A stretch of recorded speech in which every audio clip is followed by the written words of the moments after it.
Welcome learners. In this session we would be discussing cybercrime. I am Professor Neeti Agarwal, and in cybercrime it is a continuation of the cyberspace part and how the cyberspace creates a challenge for the crime or the theft to occur in the cyberspace. So we are going through a changing time where we are finding lot of changes happening, and for the past 3 months you must have witnessed that most of the things are happening online, and in that case the crime is also becoming more and more prevalent. So we need to understand and we need to protect also ourselves from the crimes which is happening on the cyberspace. So what exactly is cyberspace? So when we see the module of study in this case, we would be discussing the cyber and the computer crimes, how to prevent crimes, what are the implications of choosing the link system, and what is the road to implementation in this case. What more measures could be taken up. Now when we talk about the computer crimes, there is a difference between the cyber crime and the computer crimes. Computer is something which is tangible, computer which is in front of you, which you can see and which you can use. So most of the common types of computer crimes are forgery, the fraud by system manipulation intentionally, any modification to the data or programs or the databases, and accessing computers without authorization. Computer crimes usually happen in the physical space and with or without the network. Usually what happens is, when the computer crimes, usually the person is known to the other party and they just try to steal the information from one computer to the another, and then they create the fraud. So it is kind of a system manipulation. So this is what is computer crimes. When we come to the cybercrime part, cybercrime usually takes place in the virtual space. So again, when we talk about cyberspace, we can say computer crime takes place in the real space and cybercrime takes place in the virtual space, and it is basically through the digital environment. It usually happens globally as there is no geographical limit for cyberspace.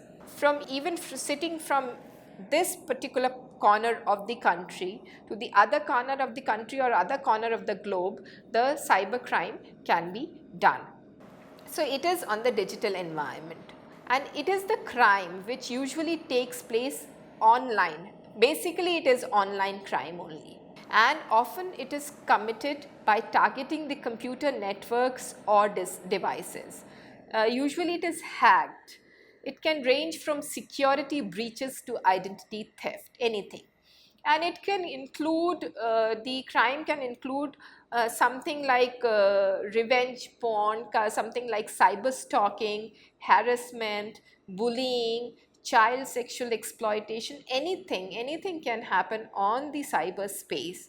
And there are n number of crimes. We will be discussing the top 5 crimes, cyber crimes happening in present times, and how to take the preventive measures. There are certain acts and certain laws also by the various governments of the states and the countries to curb cyber crimes. Still, with the advent and evolution and enhancement in technology use, this type of crime is increasing day by day. So we need to understand why is cybercrime happening, how it happens, and what is cybercrime. Cybercrime can be of different types, and these are the 5 basic types of cybercrime which are very popular. The first is the cyberbullying, which encompasses various harassing behaviors online, like humiliation, like insult, or like threat. And cyberbullying can happen through emails, it can happen through verbal messages, through social media, anything. Now you have phishing scams. You must have witnessed, and everybody who is using the emails must have witnessed the false emails coming. And these are the phishing scams. They are attempt to, sometimes you would find that your email is hacked, your email is not working, you're not able to open your email. So this is known as phishing scams. This is an attempt to obtain the sensitive or the personal information from a computer user, and this can be done through cyberspace. So this is known as cybercrime. Now, cyber stalking. Cyber stalking is the prolonged use of cyber harassment with the aim to kill, injure, harass or intimidate a target. Now this is very popular kind of a cyber crime, where the cyber harassment is done by the second party to the first party through emails, through messages, through online kind of misbehavior and posting unreasonable messages. This is with the aim to basically kill that person or injure that person or harass that person. Then there is impersonation, that is identity theft scam also, which is gaining access to credit card or banking account and using it. This access to credit card or banking account can be done through any mode, and this can be copied, as I talked about the digital identity being copied through digital signatures. So this identity theft scams, you must have come across people just copying the credit card numbers and then trying to access it through cyberspace. So this is the identity theft scam. Then you have invasion of privacy.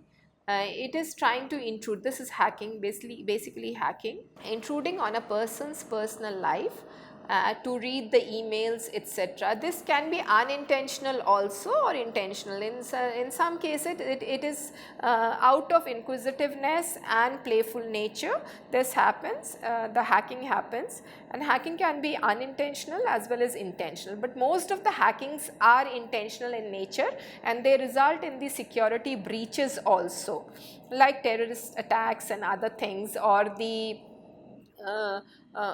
gaining of the information about a government secret data. So these kind of personal information can be hacked through. So this is one of the major crimes. These are the 5 major crimes happening in the world today.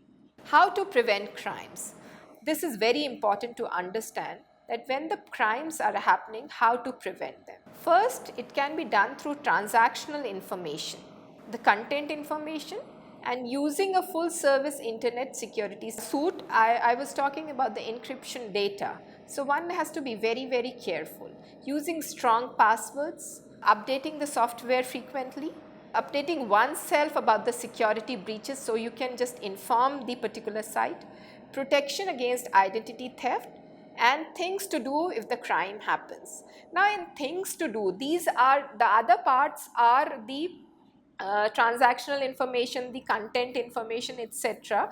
These can be done when you are actually working on the computer. But in things to do if the crime happens, suppose you're using a social media site and somebody is trying to stalk you, somebody is trying to hack you through that mail or through that social media site. In that, what you can do is you can just block that person. That is one of the forms. Then if that doesn't work, then in that case what you can do is you can just inform, because there are privacy norms and the protection norms in all the social media sites. You can immediately report them that this kind of situation is happening. And if the crime happens, then every detail can be reported to them, and this is how you can prevent the crimes happening. So because the bullying, the stalking, the phishing, these things are very common now. So you need to prevent yourself. So for that you need to have very strong passwords which should not be disclosed to anyone. While using the sensitive information, the private computers or the personal computers should be used. The computers should not be shared for the public use. For example, in the office computers which are on intranet or VPN services, they should not be used for personal work, so that the information is not leaked. So all these precautions can be taken to prevent these cyber crimes. Now these are the basic measures to curb the cyber crime. Cybercrime, you need to observe first that what is happening. There are cases where we are unawares and we are not able to understand that the cybercrime is occurring. In cases of emails, false emails coming, most of the time what happens is we tend to open, we have an inquisitiveness to open the emails and see what is there, and as soon as you open the email and download that particular thing, the whole system crashes.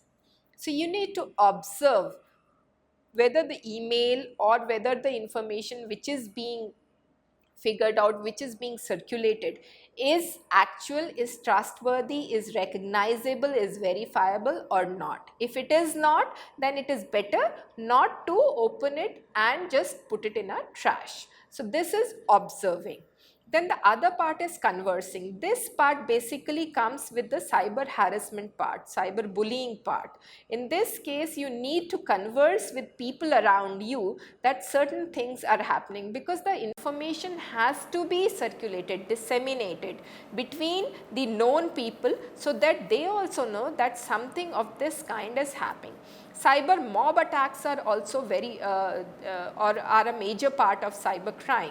So in that case also you need to converse. The other part is, instead of deleting the information, you need to record and document the information, so that if the crime happens in the worst case, that crime can be, that documented part can be shared and can be used against the person or the individual or the organization who has done the cyber crime.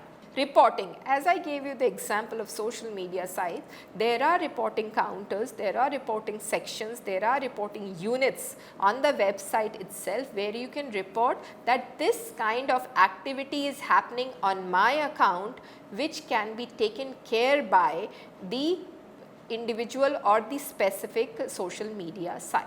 So reporting is very important. And of course, the support mechanism, to gather the support mechanism, you need to inform people. You need to have people around you. You need to have the connectivity. You need to connect with others. So when you're discussing something, you can always post on the social media site to gather the support that this kind of activity is happening. And people will come forward through the cyberspace itself. Now, we have studied no link system and link system. No link system is the major reason for the cybercrime, most of the cyber crimes happening. The no link architecture has more tangible drawbacks. You can see those tangible drawbacks in form of cyber crimes. The crimes can be easily planned and carried out on such systems, as there is no accountability and as there is no reason to think that there would be somebody monitoring the person. So usually the no link systems, they have these cyber crimes happening a lot. So you must be accessing, you should access only those parts where the link system is available to protect yourself from these cyber crimes. But there are certain cases, like in the social media sites, where the no link system works and people get the access freely. So in that case, it is very difficult to be away from the cyber crimes. So in that case, the preventive measures can be taken care of. So you need to be very careful and aware as to how to avoid the cyber crime. Now we will discuss what are the barriers to secure the identity architecture and what are the barriers which are not able to secure us, which leads to the cyber crime. So basically these are the 4 barriers available through which the secured identity architecture is not there, and which relates to the cybercrime, which encourages cybercrime. When we talk about the social norms, society and social norms do exist which act as barriers for securing the identity architecture. Then you have markets, then you have legal barriers, And finally, you have the architectural barriers. We will discuss these barriers one by one in brief, and we will see what these barriers are and how they are unable to secure the identity architecture and what needs to be done to have the secured identity architecture. Now, if we talk about the social norms barrier, the main social obstacle to implementation of a cyberspace identification mechanism is that most of the public does not even recognize it as a problem. As I said earlier also, you need to be aware.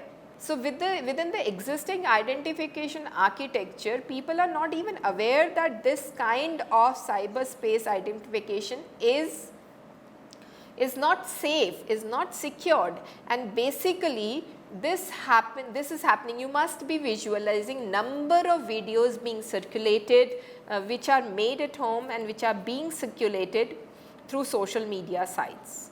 Now, these people are not aware that these videos which are being made at home or other parts, they are not secure in nature, and they are just enjoying things. So, the public is not even aware.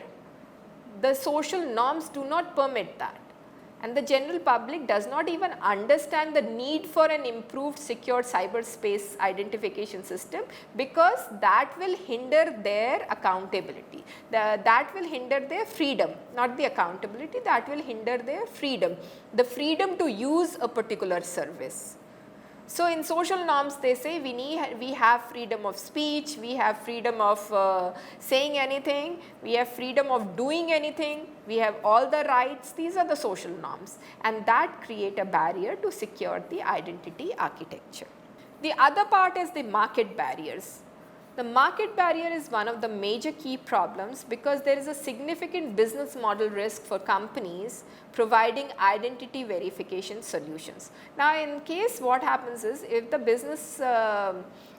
businesses they start providing the identity verification solutions, in that case the businesses may go down, because then the customers may not reach to them, fearing that their identity will be disclosed or will be misused, will be used for some other purpose. That trust is not built in, that reputation is not built in.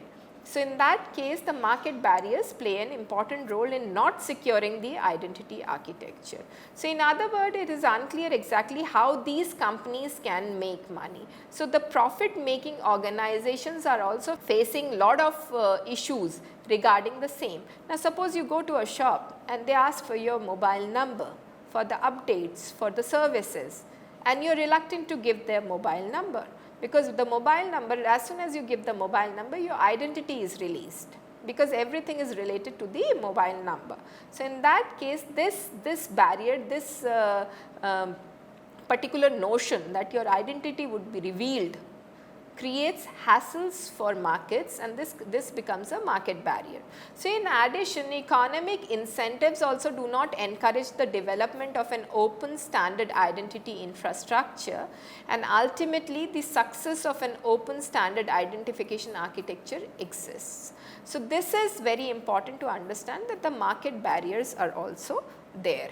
Now, barriers, the last part is the legal barriers, the barriers to secure identity architecture.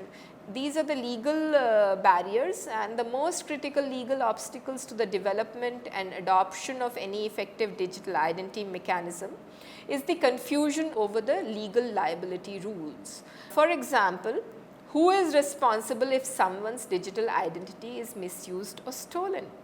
Who bears the cost of a digital identification mechanism if the mechanism is compromised? Now, these are certain issues which needs to be answered, and for this, in a country like India, IT Act 2000 has been framed for taking care of the cyber crimes, and it has been amended in 2008 as well. But still there are certain legal issues which do occur, like biometrics. Like we had so much of issues with releasing our biometrics and linking it to the bank accounts, our identity linking it to the bank accounts and the mobile numbers, the fingerprints to link it with the mobile numbers.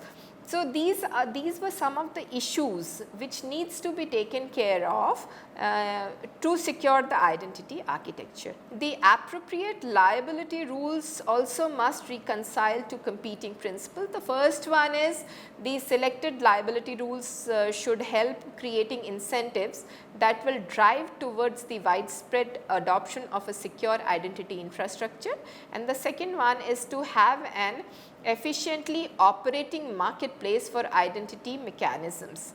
It is desirable for the selected liability rules to place liability on the party who is the least cost avoider of any harm.